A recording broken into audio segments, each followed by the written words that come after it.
জর্দাগুল ইয়াবা ফেন্সিডিল খায়, সে তিনজন নারীর সাথে জেনা করছে। কয়জন? আমার কথা বুঝেননি মনে হয় নাকি? কয়জন নারীর সাথে জেনায় লিপ্ত সে? তিনজন। সুদের পাপের চাইতে বড় পাপ সিগারেট খাওয়া।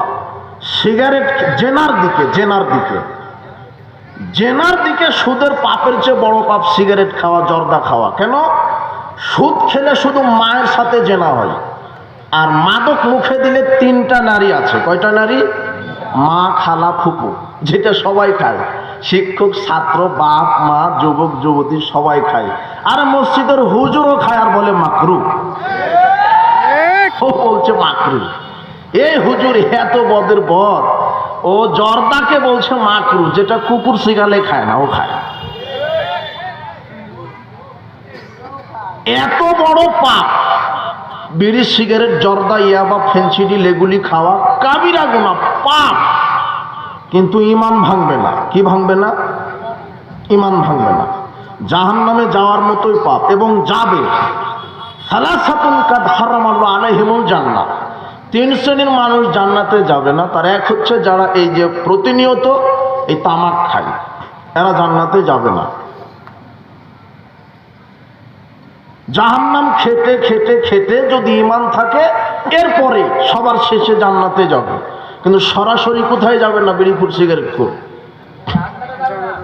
কষ্ট হচ্ছে মনে হয়? আপনি তো বসে আছেন। আর ওই যে দোকানগুলিতে বিড়ি, সিগারেট, জর্দা বিক্রি হচ্ছে, আল্লাহর নবী বলছেন ইন্নাল্লাহা লা কওমিন আকলা শাই ফাহারামা আলাইহিম সামানাহু। আল্লাহ সুবহানাহু ওয়া তাআলা যে জাতির উপরে কোনো জিনিস খাওয়া হারাম করেন, তার ব্যবসাকে হারাম করেন। বিড়ি, সিগারেট, জর্দাগুল হারাম, এটা বিক্রি করা হারাম। এই যুবক শোনো, তোমার বাপ মুদির দোকান দিয়েছে, এই যে হামির কুষ্টা বাজারে, এই বাজারেই তোমার বাপ মুদির দোকান দিয়েছে। দেখো, তোমার বাপ চাউল বিক্রি করে, ডাল বিক্রি করে, তেল বিক্রি করে, সাবান বিক্রি করে, কত কি বিক্রি করে।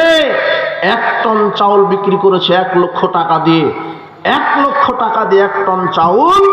আর 1 প্যাকেট সিগারেট বিক্রি করেছে 150 টাকা দিয়ে। 1 লক্ষ 150 টাকা দিয়ে কুরবানির গরু কিনে কুরবানি দিয়েছে। তোমার বাপের কুরবানি কবুল হবে না।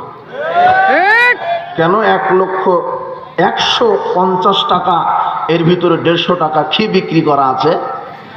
সিগারেট বিক্রি করা। এখন তো আমাদের বক্তব্য বুঝতে পারবো না, বিচার মাঠে বুঝতে পারবে যে ঘটনা কি হলো। তুমি জোরে আমিন বলে আহলে হাদিস হতে যাচ্ছ কেন? কোনো বিড়িখুর, তামাকখুর, জর্দাখুর আহলে হাদিস হতে পারে না, আহলে মুনাফিক একটা। তুমি শুধু জোরে আমিন বলে বলছো যে আমি পাক্কা আহলে হাদিস। আশ্চর্য কথা, পাক্কা মুনাফিক তুমি। আহলে হাদিস মানে যিনি সার্বিক জীবনে কোরআন সুন্নাহ মানে, মসজিদে আল্লাহকে মানে, রাজনীতি, অর্থনীতি, সমাজনীতি, সার্বিক জীবনে যে আল্লাহকে মানে, তার নাম আহলে হাদিস। আহলে হাদিস হতে গেলে কলিজা লাগে, বুকের পাটা লাগে। আহলে হাদিস এমনিতেই বলা যায় না মুখ দিয়ে। আহলে হাদিস বলাটাই একটা আন্দোলন, একটা জিহাদ। আহলে হাদিস সমাজে বলবে তো সমাজে প্রকম্পন সৃষ্টি হয়ে যাবে। এই জন্য আহলে হাদিস পরিচয় দিতে হবে। তাই বলে বউকে ল্যাংটা করে, বেটিকে ল্যাংটা করে, বেনামাজি হয়ে আপনার বিড়ি, সিগারেট, সুদ, জর্দা, আপনার এই সেকুলারিজম, ন্যাশনালিজম, ক্যাপিটালিজম, এই গণতন্ত্র, ভোট পদ্ধতির মধ্যে থেকে আহলে হাদিস পাওয়া যায় না, আহলে মুনাফিক একটা। আপনি ভোট কেন্দ্রে যাবে কেন? আপনি তো আহলে হাদিস। আর আপনি যাকে নেতা বানাচ্ছেন